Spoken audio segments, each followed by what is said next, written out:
Think of your favorite game from when you were a kid. Did you appreciate it as much back then as you do now? I know I didn't, but that kind of changed as I got older. If you ever feel like the best, most magical moments are behind you, I've got a story that you should be able to relate to.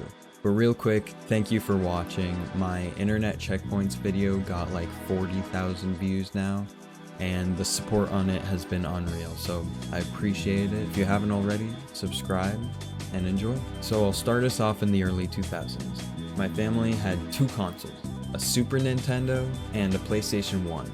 And until my dad got a PlayStation 2, the only memory that I have of playing games is him teaching me how to play Super Mario World.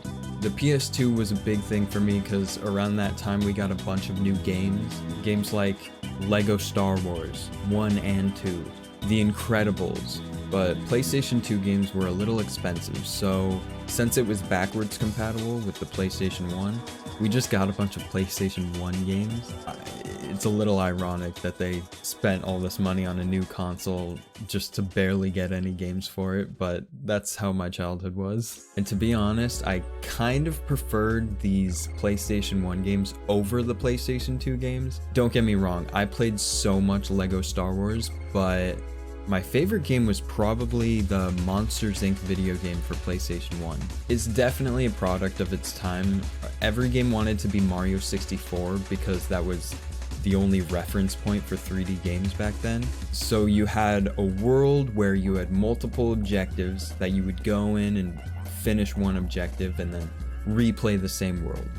And in Mario 64, you had like these paintings that you would jump through. Well, they had this great idea that in the Monsters Inc. game, you would jump into the doors that are from the Monsters Inc. movie, but they never animated this. They never like took the time to actually animate you going through the door. So you just walk up to this big door and it'll be like, oh, you're going to the sand area, so it's a sand door. And you open it up and there's just like a door from Monsters Inc. and just plays a cutscene. You don't even get to walk into it. This game was super fun. It had a bunch of little things like you could be Mike Wazowski and roll around as a ball like Sonic, or you could bounce around as a ball, or there's this one level where there's this beach ball and you could bounce the beach ball while bouncing as a ball. Instead of stars from Mario 64, they had like these little robots around, and some of them are like building sand castles and stuff. You can go up to it, destroy it, and then leave, and they'll like slowly rebuild the sand castle. And if you come back right before they're done, you can destroy it again. It's a fun time, and it gave me a lot of appreciation for like that kind of sandbox feel in video games where you can just make your own fun. We also had some other movie games, Casper and Shrek's Treasure Hunt. I don't remember if me or my sister picked out so many movie games, or I just imagine like my parents walking into a GameStop and then the only characters that they recognize on any cover was like characters that they've seen in movies. So time went on and we still had the same consoles. I grew a little bit of resentment as my friends had like all these current gen consoles and all these games that I wanted to play. I do also have to say that eventually we got a Wii, and that was massive, but I kind of want to make a different video talking about the Wii, so I won't touch about it too much in this video. Basically, what I'm trying to say though is that I was greedy. I was upset that my parents weren't buying me new games, and so I had to find like an outlet somehow, because I felt like I had nothing, even though, you know, I clearly had a lot. In my family, I was already the person who used the family computer the most, and so when we moved, I convinced my mom to let me set it up in my room, and thus I became a PC gamer. My PC was worse than any console that I ever had. It ran so bad, but PCs have a lot of free games. You can do a lot with very little money. Eventually, I picked up games like Minecraft, League of Legends, Counter-Strike. I'd completely switched. All of my consoles were in a box collecting dust, but something always called back to me. Those consoles that I never owned, the games that I never got to play, I still wanted to play them. I still felt the urge. What I thought was pure greed was only partially greed mixed with genuine interest. So what did I do? Well, for the purpose of this video, I'm not gonna tell you that I emulated these games, because that would be bad. Emulation is bad. Anyways, I played a ton of games that I wanted to. I played a bunch of Zelda games, I played a bunch of Pokemon, but it felt like a little empty. It wasn't like how I imagined it would be. Was this just because I preferred when I was a kid? No, there's no way, right? After playing a bunch of these games and not feeling that magic that I felt before, I slowly started to realize that what I wanted all along was, it wasn't these games. It was these games. These specific games that I played as a kid. All the horrible movie titles. The Italian Job. Disney Dance Dance Revolution. That one's packed up right now because my PlayStation 2 is broken, but so I pulled out my PlayStation 1 along with, I used to have like a steering wheel and pedals to go. Basically, I wanted to beat this game. I wanted to beat The Italian Job. Yes, it's another movie game.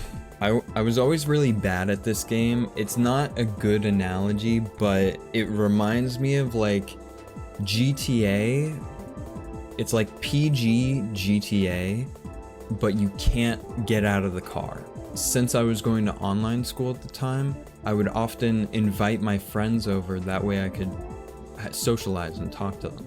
And let me tell you, this was some of the most fun I've ever had. Just wrestling with the controls, trading off turns and getting angry at the game together. This was the magic that I was missing. Everyone was raging, but we were all determined to beat this game. This type of re-enjoying old games with new experiences is surprisingly therapeutic. I genuinely recommend, if you haven't booted up one of your childhood games in a while, find a way to do it. Even if you don't own it still, you owe it to yourself. It's like catching up with an old friend. And who knows, you could end up beating that one level that you were never able to as a kid. Nowadays, I went out and I bought Spyro, Crash Bandicoot, basically catching up on all the hits that I missed out on. And it feels a lot more nostalgic. I know it's cliche to say, but to physically have the controller in your hand and going and putting the disc in, I don't know what that does. It just helps the vibes so much, and it adds a little more of that magic. It's just nice to see my consoles, instead of being in a box collecting dust, they're now on my shelf collecting dust. This is all to say that in one way or another, we are connected to the games that we played as a kid. There's that study that's like the most influential music that you listen to was when you were around the age of like 14. And I wonder if there's a study done with video games, because if it's the same age, my most influential games were like League of Legends. In the end, I'm extremely lucky that I've been able to keep all of my stuff. There's something to be said about keeping the exact consoles that you had as a kid, although that is very difficult. My SNES stopped working a long time ago. My PlayStation 2 no longer plays discs. My PlayStation 1 the disc drive broke on it, so I had to buy a new disc drive because I really wanted my PlayStation 1. So I spent all this time, I looked up a YouTube video on like how to replace it. I went through, I took it apart, I replaced it, and then it worked for like 3 days, and then it stopped working. So I was like, screw it, I'll just buy a new PlayStation 1. And that just goes to show you that keeping this stuff is not easy. So I want to ask you this to finish off. What type of games did you play as a kid? Did you own a console? If so, what console, and do you still have it? Did the games that you played as a kid influence the types of games that you play now? And finally, when's the last time you played them? I hope you enjoyed. Like and subscribe if you want to see more.